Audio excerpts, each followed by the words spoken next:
We can start with hi everybody, good morning. Hi Jason, how are you? I'm very well, thank you. Glad to be here.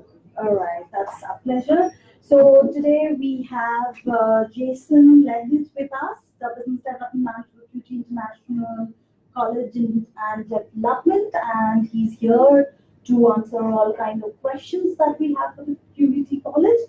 All right, so to start with, why QUT International is what the students would like to know, that why should they go for QUT International College? So if you can give us that. Sure. Okay. All right.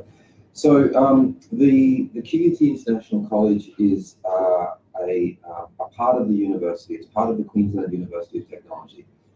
In fact, we're like another faculty.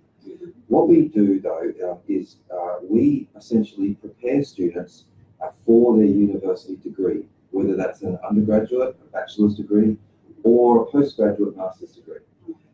So essentially, students who may struggle to meet the entry requirements for the university's degree programs can choose a college pathway.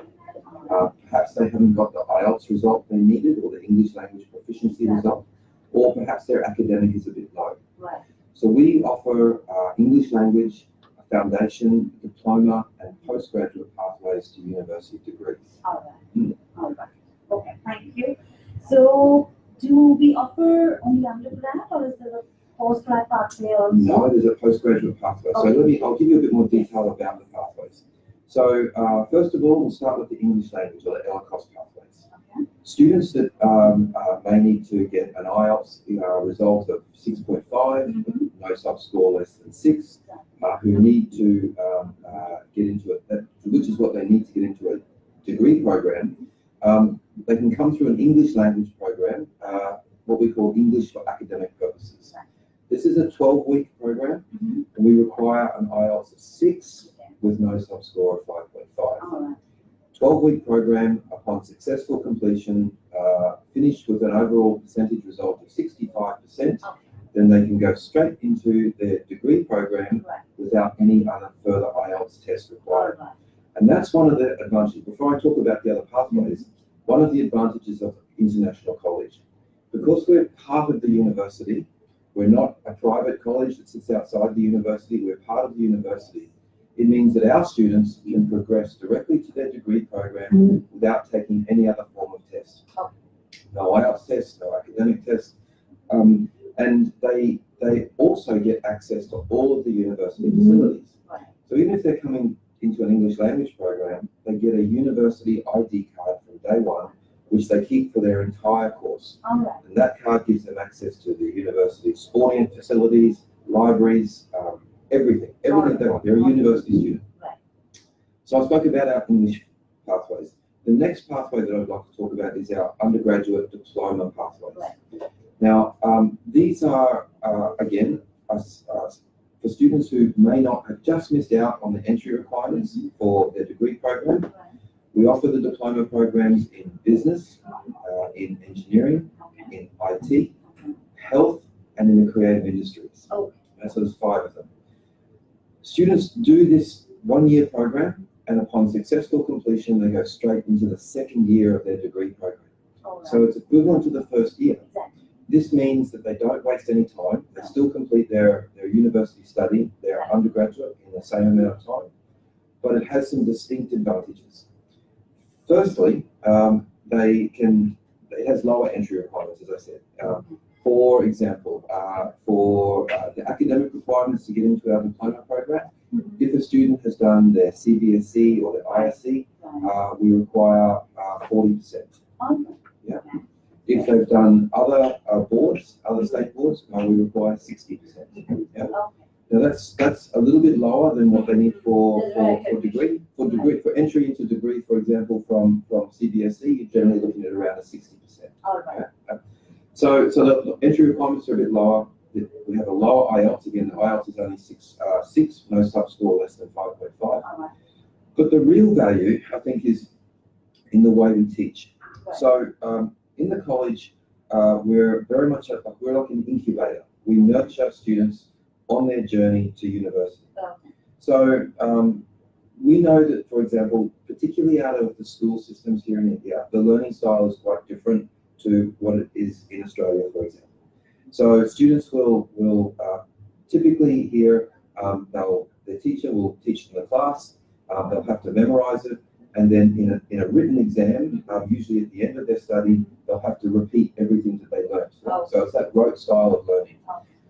That's quite different to the learning style in Australian schools and certainly in Australian universities, where it's more practical, it's more applied. We still teach the theory, but we learn the concepts first and then have the theory coming behind that. As a consequence, students who've gone through the school system here in India, even though they might have been doing very well and got very good grades, 80%, 90%, they still struggle when they come to study at university because they're not used to that learning style.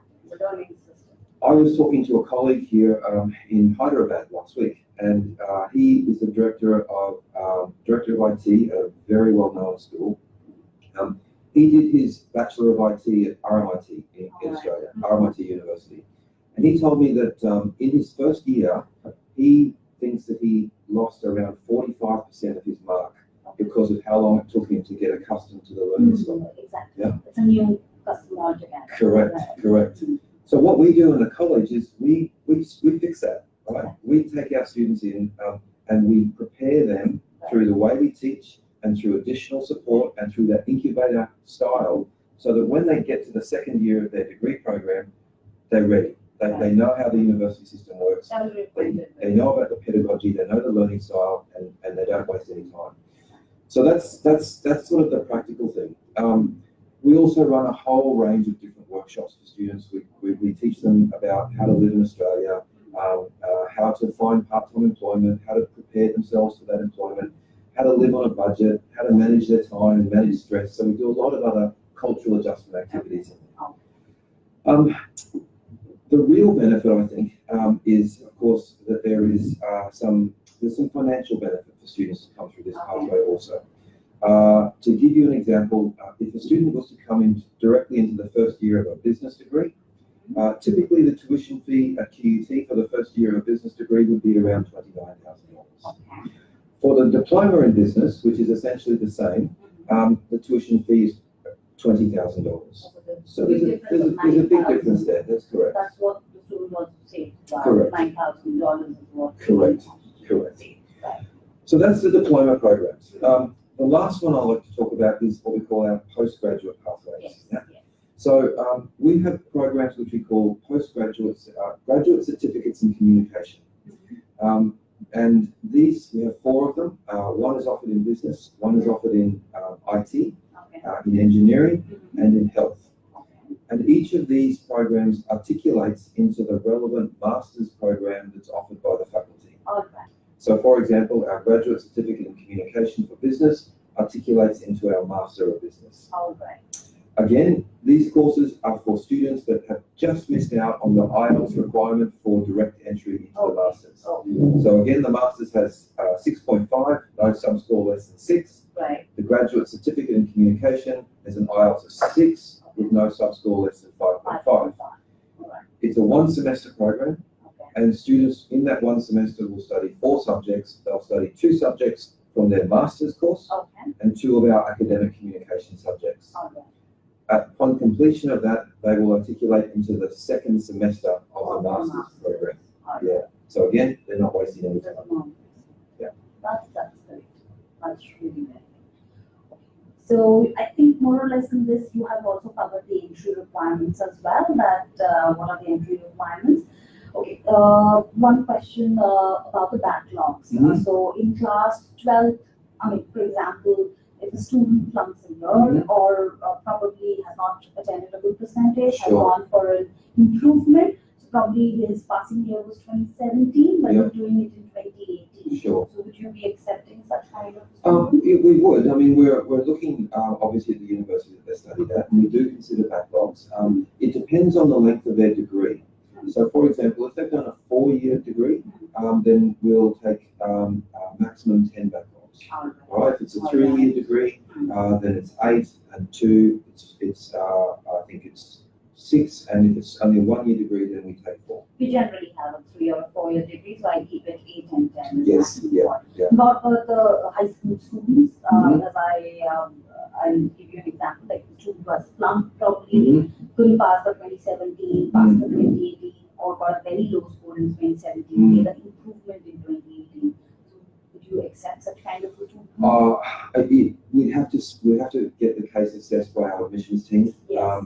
And look, QUT is a quality university, Exactly. and so and that's why we have our pathway. So that if the student has done poorly, we would look at the case and possibly put them through the college if they met our entry requirements. All right. So it will be a case-to-case Correct. basis. And for backlogs, you already cleared Correct. 8 and 10. Okay. What is the maximum age criteria that you would take for a high school student? Okay, sure. Because sometimes you understand students, they say that, we passed out high school and then it is continued, now we would like to go for it. So Sure. what is the maximum age? There's no real maximum age. But what we will do is we'll look at the student's history. Okay, so we'll look at what they've done in their life, and if there are genuine reasons why there's gaps in their study and their careers, and if they can demonstrate those reasons with documents, then we'll always consider them. So suppose here I would like a little elaboration. Sometimes it happens that it's an SSC student or it's a graduation student. They say like, you've completed the education of 12th maybe, and after that probably I've worked in my business, I've done a small job. Maybe after SSC you don't get that high job. The salary I was drawing was in cash, and I don't have a proof as a salary. So but maybe I can have a appointment letter or maybe a resignation letter. So will such documents suffice for the assessment or? You're starting to get into a realm now that is closer to our admissions area expertise. I can't answer that one. I don't know the answer to that one. But as I said, if the student can make a good case as to why correct, then we can assess. Yes. All right. Any particular age for the PG student after completion of the bachelor's or not like that? Again, the entire scenario will Correct. Okay. What are your start dates? What are your intakes in a year? Right. Okay, so most of our bachelor and master's courses have 2 intakes each year, February and June. Some of them only have February intake. Okay. Our Bachelor of Business has 3 intakes, February, June, and October. Okay. But in the college where I work, the pathway programs all have 3 intakes. Okay. So February, June, and October. All right. So we have a mixed semester. There's quite a lot of flexibility, yes. All right. That's great.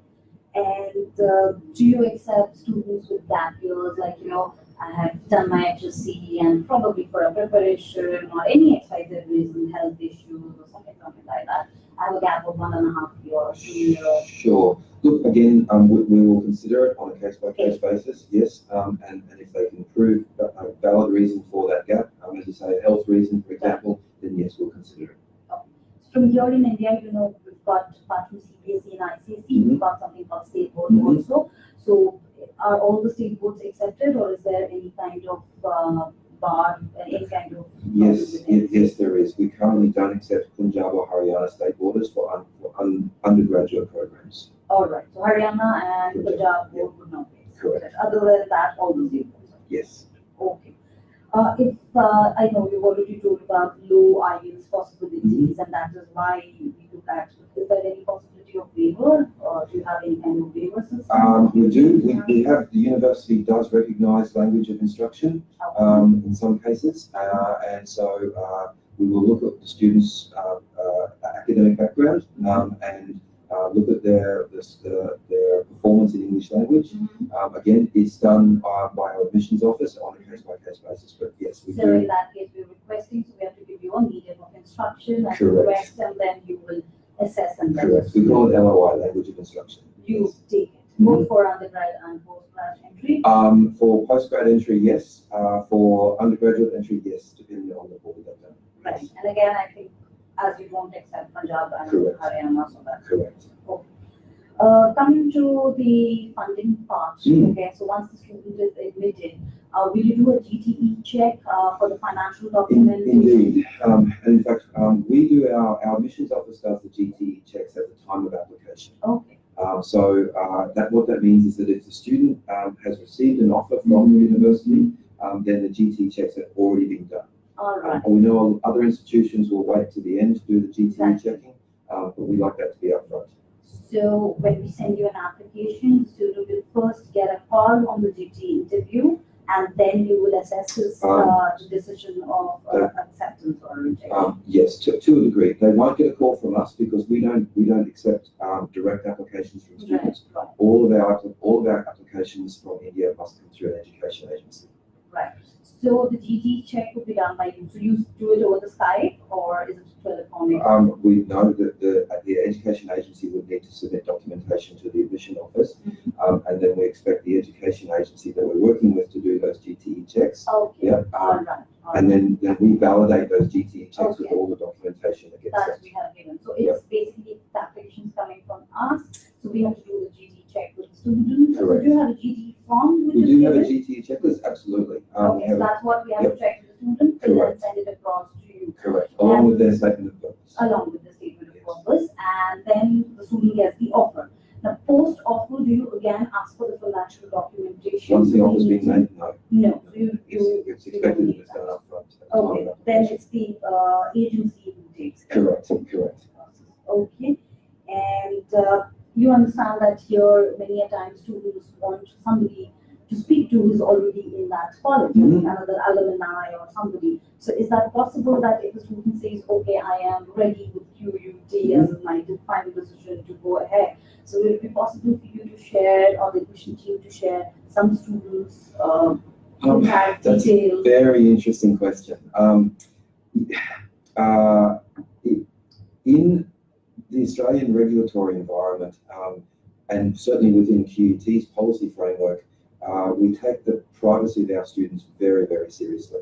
So we do have student ambassadors and what we call student mentors who we engage to do this sort of work. And so those students wouldn't necessarily be on call to take inquiries from prospective students, but certainly we have our students that prepare marketing blogs to talk about their own experiences.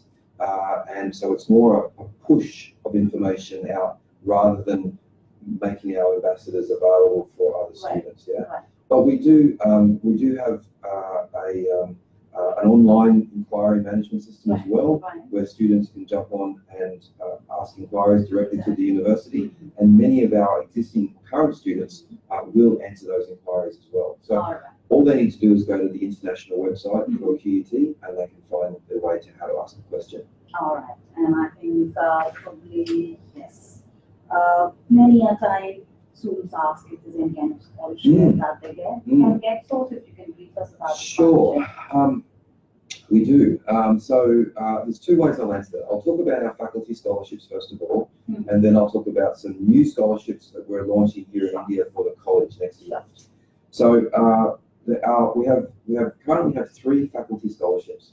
Our business school, which is a very highly regarded Triple Crown business school. In fact, it was the first business school in Australia to receive the Triple Crown accreditations. It has what's called quite well named Triple Crown Scholarship Program. That program basically for students who are have performed very well academically, both either at the undergraduate or the postgraduate level, can receive up to a 25% reduction of their tuition fee for the first year of study. Okay. Yeah. Now, that essentially what we'd be looking at, for example, is a student who again who's done maybe their CBSE or the ICS 12 would need to score a minimum of 80%. All right. All right. To get entry into the bachelor degree, it would be 60%. For the scholarship, it would be 80%. And if they've done another type of board, with the exception of Punjab or Haryana, it would be 90%. Okay. Yeah. They would then get into the business degree, and they would receive that 25% reduction in their tuition fee for the first 2 semesters. Okay. And then providing that they can maintain a grade point average at QUT of 5.5 out of 7, that's our scale, then we'll continue to give them a scholarship for every semester.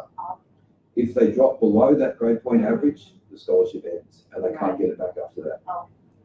Generally though, what we found is that if a student comes in with 80% from CBSE, they can quite easily maintain a grade point average of 5.5. So exactly the same scholarship exists for our creative industries area, which obviously runs things like media and communication, and film and television, all of the arts and design and architecture and all these things. And then in our science and engineering faculty, it's slightly different. Science and engineering also teaches IT. The same percentage, 25%, is attributable on the first semester only, not the first year. But again, if they maintain that GPA of 5.5, they continue to get the scholarship until graduation. So there's like scholarship comes from the progression requirement. I mean, Correct. Requirement of It is, after all, a merit scholarship. So this is, I believe, students who directly qualify. Correct. Diploma leading to degree wouldn't have any scholarship. No, they do, yes. Okay. I'm very pleased to announce that beginning from next year, our college will be offering scholarships to Indian students. Now, essentially, what we're doing, it's a similar percentage. So for qualified students, we'll be offering 25% tuition fee reduction on the first semester of the diploma. So to give you an example, this is on top of the $10,000 tuition fees that they've saved by doing the diploma pathway. So the 25% in dollar terms for a business diploma is equal to about $2,500 Australian dollars. For an engineering diploma, it would be more likely $3,500. What we're looking for in terms of eligibility, the same academic requirement for entry. So I said before, for example, CBSE or ISC students, 40% is what they require for academic eligibility. That's the same for the scholarship. All we're looking for is a strong IELTS result. So if they've got an IELTS result of 6 with no sub-score less than 5.5, that makes them eligible for the diploma scholarship. And we're also looking for them to provide a personal statement along with the scholarship application. Now, this is different to the statement of purpose that they need to provide for their GTE or for their admission. This is a personal statement for the scholarship application. Why should you be giving this scholarship? Correct. And what we want them to say is basically to let us know why do they think that a diploma pathway will make them a better student in the university. Yep. And that comes back to all of those things that I said earlier about, the nurturing, small class sizes, teachers who will give them customized, personalized attention, all of those things. So essentially, and I forgot, we're also launching next year our Directors Awards. So these are academic achievement awards for students that are enrolled in international college programs. So, for example, if they're doing a diploma with us, at the end of their course, providing they have scored the highest grade point average out of their class or their cohort, doesn't matter what it is, as long as it's the highest, then we will give them a $1,000 bursary. So potentially, a student could get the scholarship, the diploma scholarship, and if they're a good student, they could also get the bursary, which generates a saving of up to $5,000. And the bursary is given while he's in the diploma? It's given while he's in the diploma. So at the point of graduation, because obviously you have to wait to see what their final grade point average is. At the highest GPA, they'll get the bursary, and they can use that then for whatever they want. Most students, I think, will direct it towards a tuition fee for their next program. Correct. Yes. All right. And what about PG students?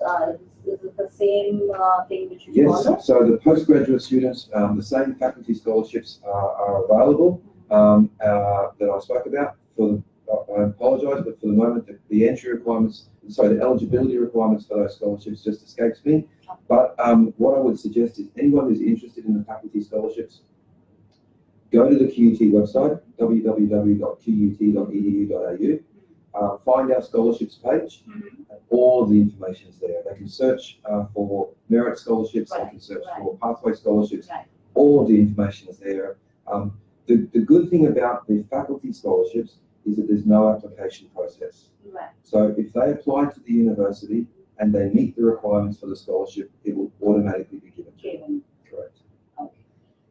Now, we have certain questions which are a little QT specific, Mhm. but like the Masters of Teaching, what is probably the entry requirement for the Indian student? Mm. Yeah. And to top it up, without BEd or work experience, can the student apply for a Master's? That's a very good question. And I say that because we've been, my colleague and I have been promoting a course here over the last 3 weeks that we think will gain a lot of traction. So yes, you're right. So we have a Master of Teaching. Our education faculty is actually the oldest education faculty in Australia, and it is it's the origins of QUT. In fact, the origins of QUT go back over 100 years, and a big part of that history was that we were a teacher training college. So we've got a very well-established education faculty. But yes, students who have done an undergraduate or a bachelor's degree in education and who want to become accredited or registered as a teacher in Australia have very little opportunities because of the strict regulatory environment around teacher accreditation, teacher registration in Australia. So we have a Master of Teaching, but it has a very high IELTS requirement. It's an IELTS of 7, I believe, with some bands even higher than that. And of course, it is only available to students who have come from a non-teaching background.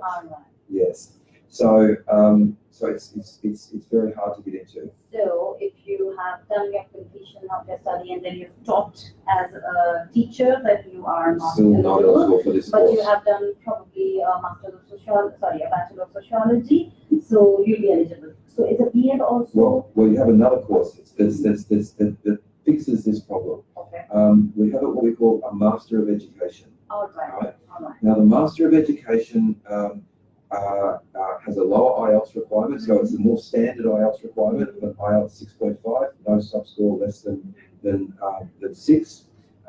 But it is available for students who have a teaching background, okay, or others, yeah. So the beauty of it is that what we can do is we can offer students a Master of Education with a double major. So there are many different specializations in the Master of Education. Some examples are leadership and management in education, STEM education, science, technology, engineering, maths, early childhood, inclusive education. There's a range of different areas there. What we can do is we can offer students who would like to take this course the option of doing one specialization or one major.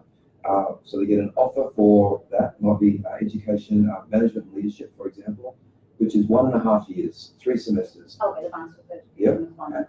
And then they can do a second major for 1 semester, which packaged together comes up to 2 years. So they can avail after they graduate of the post-study work rights. Okay.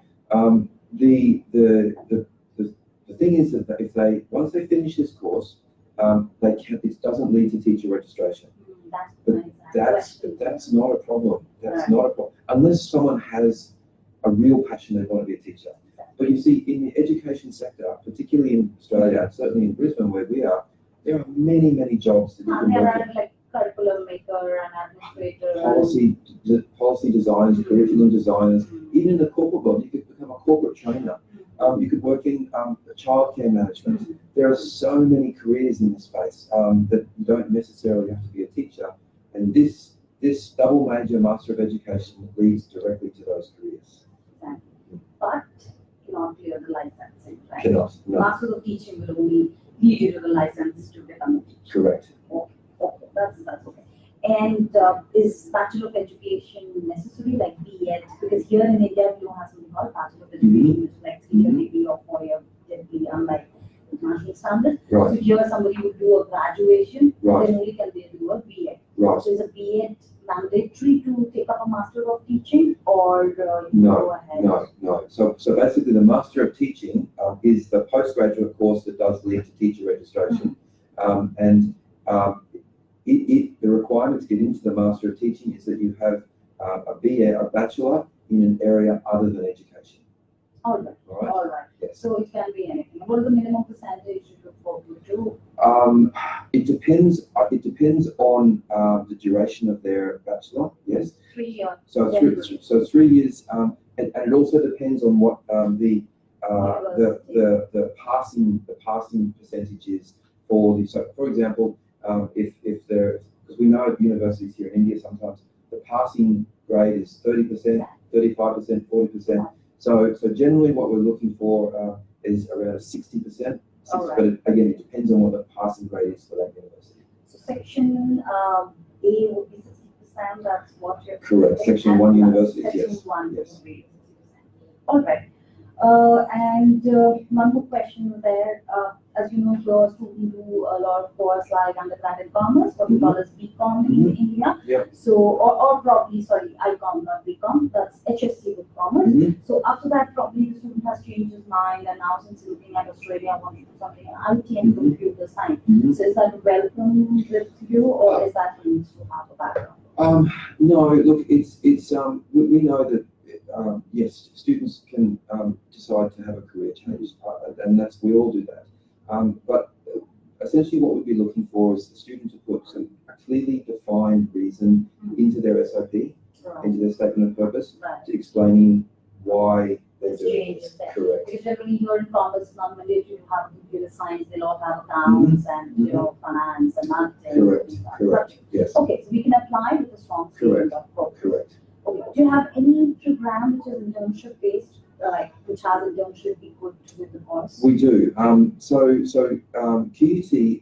our logo is basically that we're a university for the real world. And I know a lot of universities talk about their practical and applied nature, and all of the universities, except maybe with the exception of the real theory-based universities, have good graduate employment outcomes.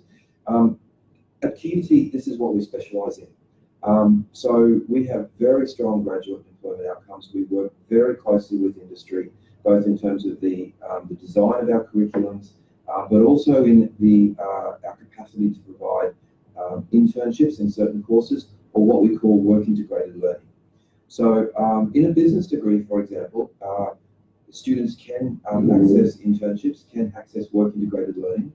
It's not a compulsory part of the course, compared to an engineering degree, for example, where an internship is a compulsory part of the course. But yes, we work very closely with industries in and around Brisbane, where the university is located in Queensland, to provide work experience opportunities for our students.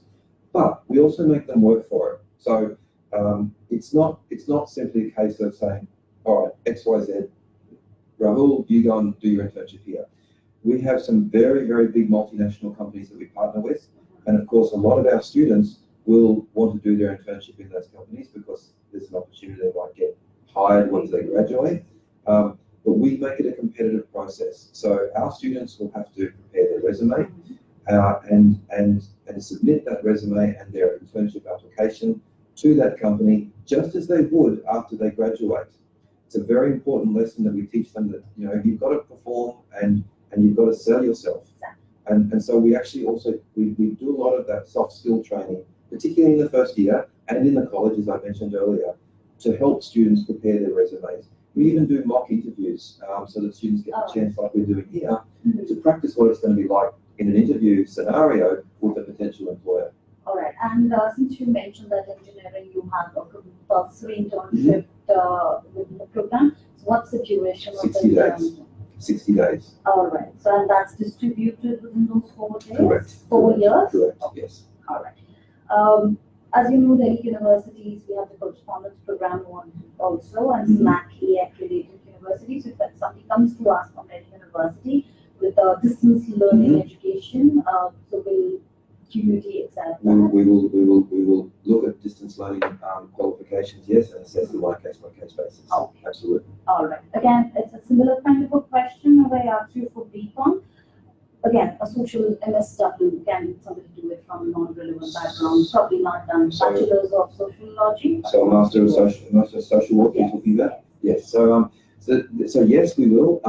The Master of Social Work, though, again, has quite a high IELTS requirement. And that doesn't mean to say that students can't achieve that, but it is quite difficult to get into. We are launching next year a new program, and this is done in our Faculty of Health. We're very strong in the allied health sector. We don't train doctors, we don't have a medical school by choice, but we do a lot in the allied health area. So we're launching a new course next year called the Master of Counselling, and it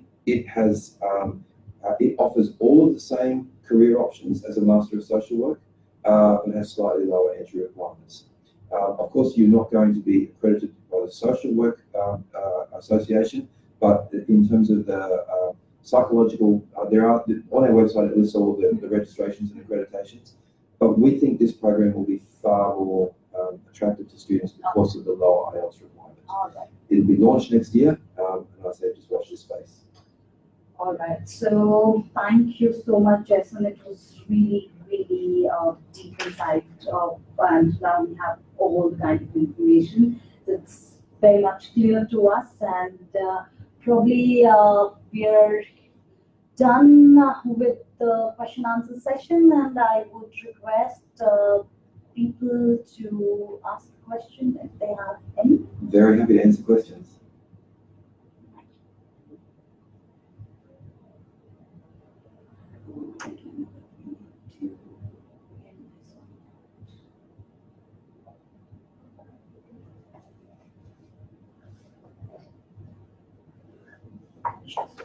Sure.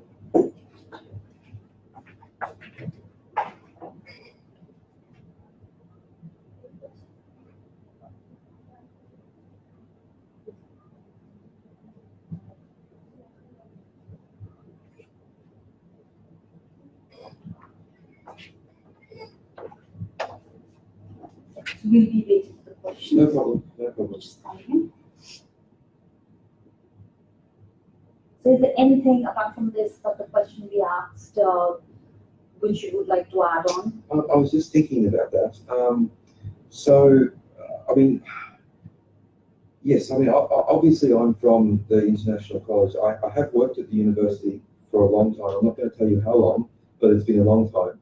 I've worked in the International College for the last year and a half, and I've got to know the college very well in that time, and I have to admit often students come to the college in the first instance not because they want to, but because they have to, because they don't meet the requirement. There's something they don't meet, either English or academic. Exactly. But after spending time with us, often they don't want to go. We're like one big family. Yeah. As I said, we provide enormous support for our students. And so when it comes to progressing out into the university, sometimes students are a little bit intrepid because they do get lots of support in the faculty, and QUT is very good in that space. Yeah. But it's like leaving your family to a degree. And this comes down, I think, to a lot to our teaching, our educators. Our educators are very good at what they do. It's a vocation for them. Many of them work and lecture in faculties and also then come back and work in the college. And our support networks are very good. We have an activities officer who every week puts on a range of different activities for students to be able to meet each other. Right. I mean, we have students in the college from 70 different countries. And so it's a great multicultural experience, and the activities that we prepare for students encourage them to get to know each other and their own cultures. And so, yeah, it really is like one big family. So that's really great. I think students sometimes, due to their examination pressure or probably last minute decision of going abroad, sometimes some things matches, the other don't. So at least these pathways or this entry routes will at least give them a way or possibility of not losing a year and going through and studying there. So that's great. Absolutely. And look, again, if I would say this, that even students who might meet the direct bachelor degree entry requirement, who may be a little cautious about what to expect, consider a diploma pathway. because you're not wasting any time. Yeah. There's no shame in saying I'm doing a diploma. Of course. Our diploma is an AQF level 5 qualification. So it is an award qualification recognised by the Australian Qualification Framework. And if you want to maximise the chances of being well prepared for university, a diploma pathway is a very, very good option, even if you do meet the entry requirements for a degree. So I think, I mean, that's really good that, you know, you've got entire way to enter and do the course so that at least you can cover the time that you have in hand, you're not losing out the time. Plus, as you mentioned very widely, that you're saving some good $9,000, which is also a huge amount, to be very honest. And as low the fees are, diplomas are for entirely 1 year. So probably for the visa process, we just have to show the funds for the diploma only. So the diploma program, if the student starts in February, what we do is we'll actually make it a 3-semester offer, because they'll then be progressing or transitioning to their degree in the following February, and we don't want to leave a visa gap between completion of the diploma and transition to the faculty, to the degree. So we'll make it a 3-semester offer. The tuition fee is still the same, doesn't change. The study load is still the same. It's just spread out over the year. If they start in the June or October intakes, then it's a 2-semester offer. And of course, there's an advantage there as well, because it means they're actually only studying the diploma for 9 months. So they can also save 4 months of living costs, which, as you know, it is a little bit expensive in Australia to live, particularly for a student. The annual living fee, living cost in Brisbane is around about $18,000 to $20,000. Students can survive on less, but we prefer them to have $18,000 to $20,000. One of the great things about Brisbane, even though we're the 3rd largest city in Australia, compared to Sydney and Melbourne, the living costs are significantly cheaper. And there's a range of reasons for that. Less population, but yes. So Brisbane's a beautiful city. As far as Australian cities are concerned, it's one of the cheapest cities to live in. It's got fantastic weather. I think it's 290 days of sunshine a year. It's got everything that any person would need in any big city. It's less than an hour's drive from the Gold Coast. Yeah. Everyone's heard of the Gold Coast. It's an hour and a half drive to the Sunshine Coast in the other direction. And of course, what this means is that if students are looking to get a part-time job while they're studying, they actually have access to a very big geographical area to find that part-time employment, not just Brisbane alone. That helps a lot to the students, of course, because those are going there, it's given the right to them. They would certainly want to do something in part-time, probably to take care of the extra. That's right. Just to give them a little bit of extra money to help pay the bills, and it's not going to cover their tuition fees, of course. But at least everything helps. Yeah. Any idea you can give about the part-time earning over there in the Brisbane area? What kind of things that's special in terms of earning? Sure. So look, a part-time casual job, and as long as the student's not fussy, working in a retail store or a coffee shop or a restaurant, something like that. There is the Australia is very good in the fact that there is a minimum wage framework to make sure that everyone's getting paid what they deserve. For a typical part-time job, you're probably looking at somewhere between $18 to $20 an hour. That's great. That's great. So I mean, good amount of earning can be done, and a living can be managed. And of course, though, students must be aware that they're under the terms of their visa. They can only work 20 hours a week. During semester, when they get to vacation period, they can work as much as they like. Yes. That of course is there always on their radar that they have to work about 20 hours a week. And so we don't have. It looks like my presentation's been very good, and no one's got any questions. It seems that we've covered a lot. It does, doesn't it? And maybe we've answered all the many questions. And then you just scroll down the questions. Here we go. All right. So here is a question that somebody wants to know about the pathways of PG courses. Sure. Okay, so as I mentioned, we have four what we call graduate certificates in communication. One for students that want to go into a Master of Business, one for students that want to go into a Master of IT, one for students that want to go into the Master of Engineering, and one for students that want to go into our various health masters. In this, I mean, we've got a Master of Public Health, we've got a Master of Nursing, we have a Master of, I think it's Occupational Health and Safety. So essentially, the graduate certificates in communication have a slightly lower IELTS requirement. So all of those master's courses require IELTS 6.5 with no sub-score less than 6.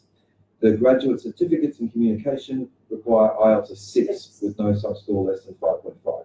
Students must still meet the academic requirements for the master's program. Yeah. It's just for the IELTS English. Yes. Okay, next question is that it's mentioned on the website that for students who don't meet the IELTS requirement. So I believe there is some doubt in the student who has written this question. So if you can elaborate this. It's mentioned on those, I think he thinks that whatever IELTS is there would be okay, but there is an IELTS requirement. There is an IELTS requirement. So in terms of applying for the student visa, I'll leave that up to you to answer in terms of whether they require IELTS. What I can tell you though is that we do recognise the language of instruction in some cases. So and this is a relatively new thing. It's only been announced by admissions office in the last few months. So that might be why the student is saying that that the IELTS is on their website. But what I can say is we have just restructured our website, and so if a student goes to www.qut.edu.au/international and then looks at the study options and finds the course they want to study, we've revamped the website beautifully. So there is some very specific entry requirement information on that website now. You put in your country of nationality, in this case India, and the course that you want to apply for, and you will get the specific entry requirements for you, academic and English. Third question that we have is, can students get into masters with doing an EAP and get into a direct masters? Yes, they can. If you need to go into a master's where we don't have the graduate certificate option, the graduate certificate communication option, then yes, you can do an EAP program. We have students from India coming through our EAP program into the masters. Again, QUT is a very good top quality institution. We haven't had any problems with students doing EAP plus masters in terms of visa rejections, providing they only do one LCOS program, so one EAP program. If there's any more EAP, any more English that they need to package, then no, we wouldn't take that. Okay, next is like somebody wants to know that do we have a master's in data science in university? We do. So our Master of Information Technology has a data science speciality. In fact, our Master of IT has a number of very good specialities. Data science is one of them, cybersecurity, information systems, robotics, artificial intelligence. So yes, we do have a data science major in the Master of IT. Okay, next is like any postgraduate business program in operations, product management, or logistics coming up in the future? Absolutely. There's two programs there. So first of all, there's the Master of Business. The Master of Business, again, has multiple specializations. Now, essentially all of the specializations, or nearly all of the specializations that we offer at the undergraduate level are offered at the postgraduate level. And so that includes things like finance, accounting, marketing, international business. We have a logistics major in there as well. Management, human resource management, all of those are offered in the Master of Business. Now, the Master of Business can be taken as a 1.5 year option or a 2-year option. Typically, students who have what we call a cognate background, so they've already done a bachelor degree in business, will be offered the 1.5 year Masters. students who don't have a bachelor's degree in business will be offered a 2-year master's. However, if a student is offered the 1.5-year master's, or if they have a business background, a business bachelor's degree, they can still elect to take the 2-year master's if they want. So in terms of project management, yes, we have a master's in project management. It's a 1-year program. What we also do, we have a Master of Engineering Management and a Master of Engineering. So students can elect to package the Master of Project Management with, for example, either the Master of Engineering, which is a technical master's, or the Master of Engineering Management. So then what they get, they can, each of those courses is a 1-year course. We can package them together to make it a 2-year program. So they have one visa, but at the end of it, they have 2 masters. That's a good idea. I think that's really good, because sometimes students don't take a course because it's a 1-year course. Correct. So if the university is ready to package 2 courses at one go, makes it 2 years, we give them a stay back and also get It's actually a very popular option. We get a lot of students from India. That's really good. That's really good.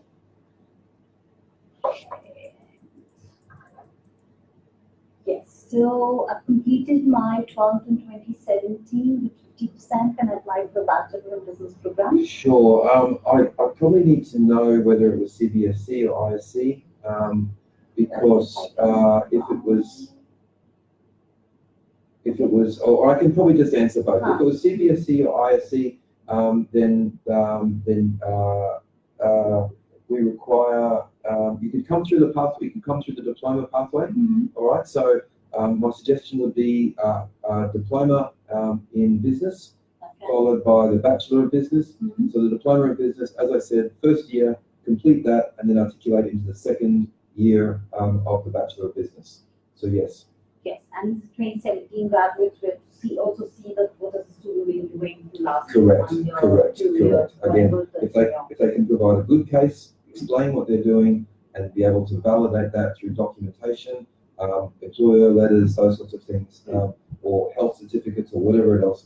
We just need to get an understanding of what they're doing. Why is there being that gap? So here, what the question comes in is like, if we are having any case which doesn't need to be a straightforward case, it's better to send the application with a statement of purpose. Correct. Explaining the scenario and the situation of the gap or whatever, conversion or anything. Exactly. Along with the suitable documents if we have.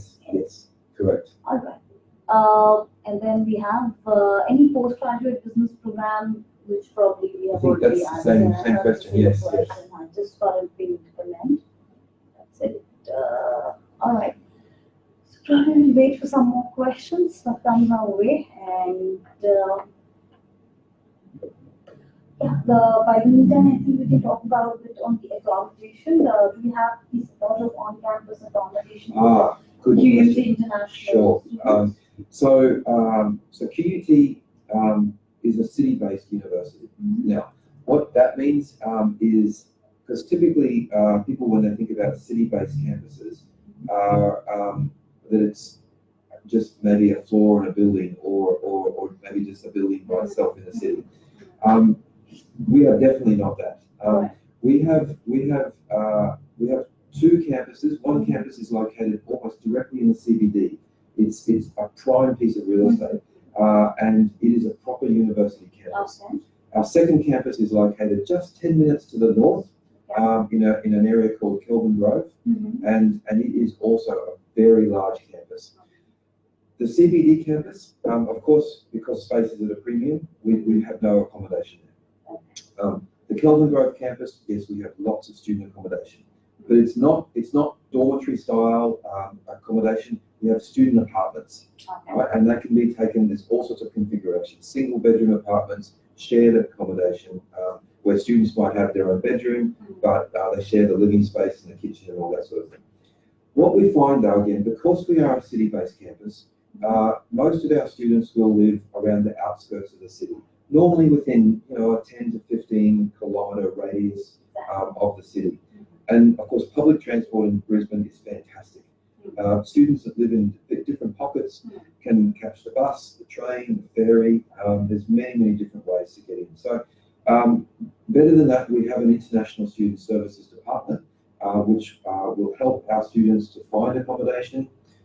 We obviously provide airport reception for students that don't know anybody, and we'll help them to find accommodation depending on what campus they're at, depending on what their budget is, whether they want to live on their own or live in shared accommodation. Could be a house, could be an apartment. Yes, we've been providing accommodation services to students for almost 30 years. So we're very good at it. We have a very big network and very big database of options.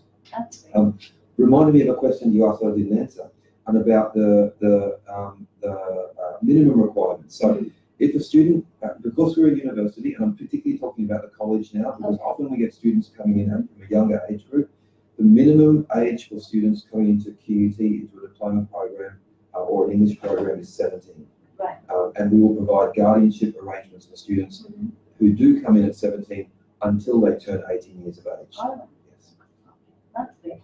Okay, that brings me to another very important question of guardianship. You know that sometimes it does happen that by the time students applying for the visa that is not completing the 18th year and probably needs to go for that particular July session or any session.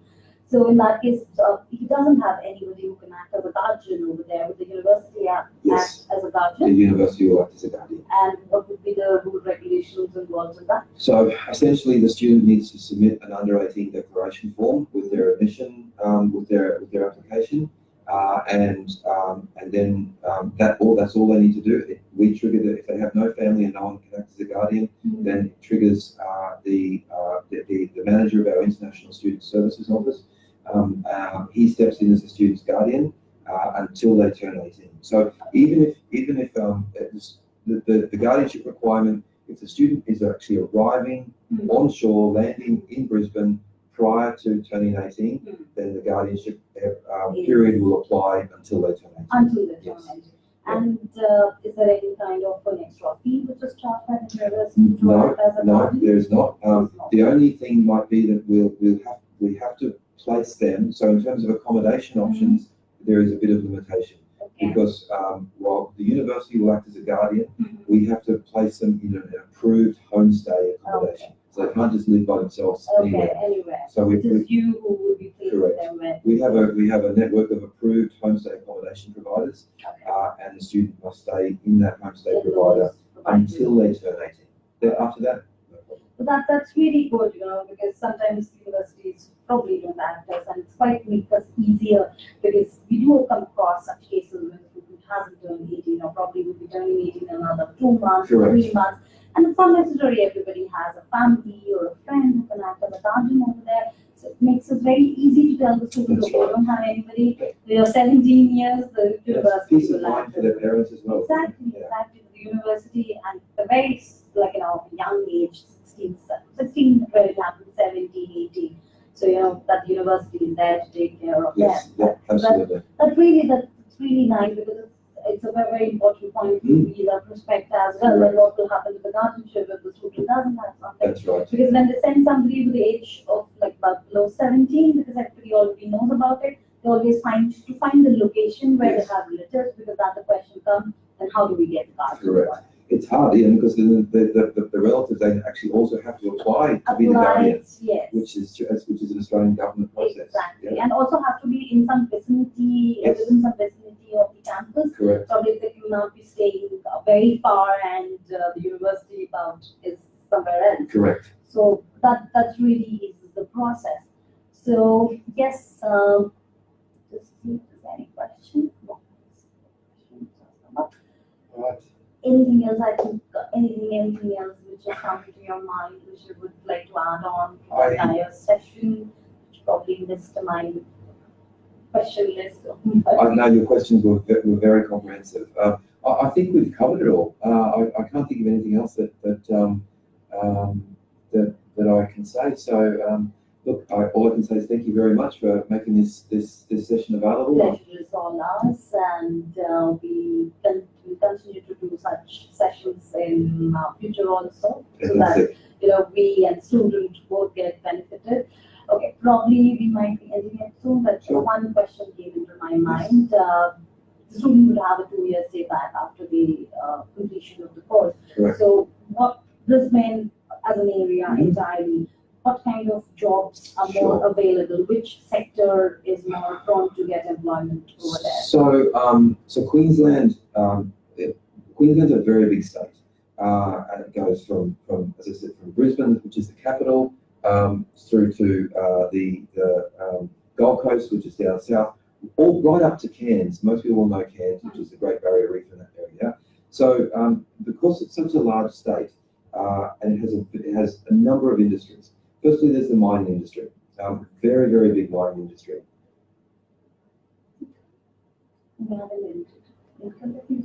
I'm just finished this question. So it has a very, very well-developed mining industry, which obviously is taking all sorts of engineering graduates, civil engineering graduates, mechanical engineering graduates, and so on. We have an amazing tourism industry, obviously because of the Gold Coast and Great Barrier Reef and the climate that we enjoy. So obviously there's a lot of jobs available in the tourism industry. Our state government, the Queensland state government, has embarked quite a few years ago on this program to say that Queensland is the smart state, and so they're trying to entice a lot of IT companies, and they've been very successful in doing that. So the IT industry is developing very rapidly.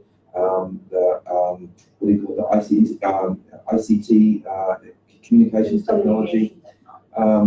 The other thing, of course, is because of our climate, the renewable energy sector in Brisbane and in Queensland also is going ahead very quickly. So there's a lot of new technology development, particularly in the space of solar, wind generation, and all of the engineering jobs that are required to make this industry go. And as I said before, because it's not just Brisbane, you've got Gold Coast, you've got Sunshine Coast, you've got another big city coming up to the west of Brisbane called Ipswich. So there's a lot of jobs that can come into this space as well. All right, thank you so much, Jason. So we are ending our session over here. Hopefully all the participants had enough information from us. Great. Thank you, everybody. And thank you very much. Thank you, Jason. Okay, it's been a pleasure.